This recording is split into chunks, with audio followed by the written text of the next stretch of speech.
Memang kreativitas bisa kebablasan, Pak. Nah, tetapi ya itu kita berbicara kepada orang yang kreatif. Kalau orang yang belum kreatif, ya kreatif dulu lah. Besok kebablasan kita seminar lagi. Gitu. Nah, lalu mengenai cabai itu ya, saya agak beruntung. Gitu. Begitu saya belajar teori, itu ternyata keberhasilan dalam bisnis itu membutuhkan kegagalan 4,7 kali.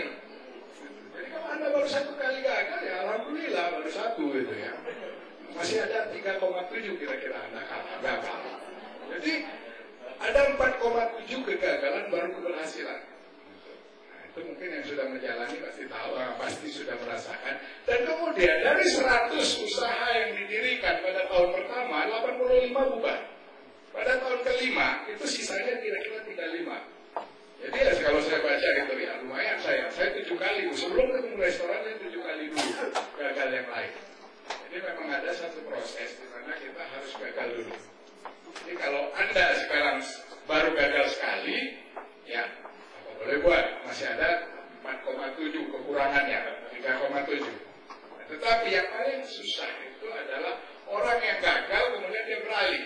Yang paling banyak itu adalah saya menjadi karyawan, kemudian saya berhenti, kemudian saya berbisnis, ini dalam konteks bisnis ya, dan kemudian saya gagal dalam bisnis, saya bekerja lagi. Nah ini orang yang paling bahaya dalam konteks wirausaha, karena dia akan ngomong, jangan berusaha, gue udah gagal.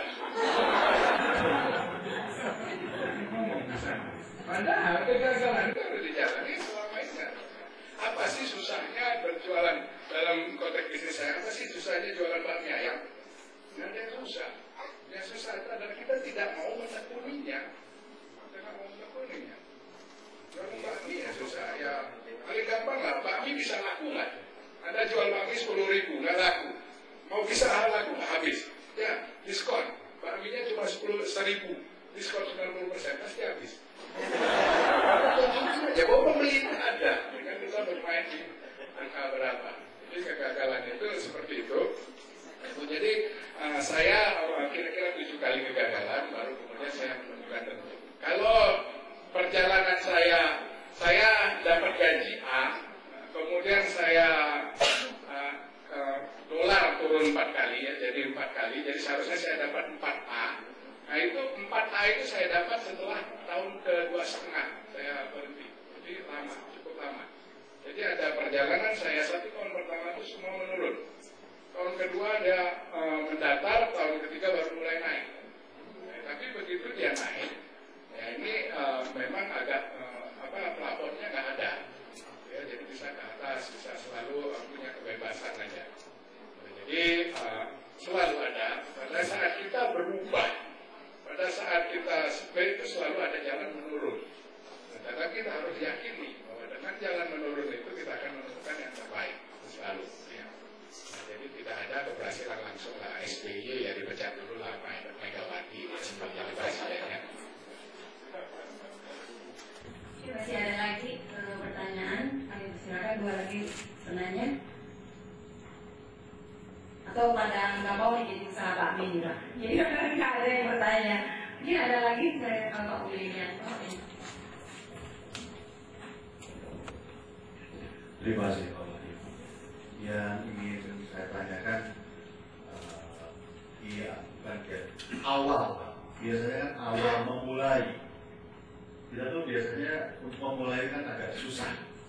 Nah ini apakah Bapak punya kiat-kiat waktu sebelum misalnya sekarang pada saat itu Bapak bekerja di suatu institusi yang mapan, kemudian berpindah bercocok tanam, itu memulainya. Kadang-kadang ya ada terus terang saja memulai ke kantor saja kadang-kadang belum enaknya sih di rumah, nah, seperti itu. Nah memulainya bagaimana, tantangan apa ya, kemudian solusinya seperti apa ya Bapak? Terima kasih. Ya, memulai itu problem yang paling berat sebenarnya. Disinilah masalahnya, problem yang paling berat. Jadi pilihannya kalau saya memulai karena saya terpaksa Pak. Jadi kalau tidak krismon, ya mungkin saya lebih tidak akan pindah dari jalan tol.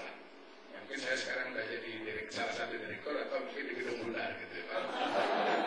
Jadi sebenarnya ya pilihan itu secara sadar karena pendidikan tadi saya katakan saya dididik juga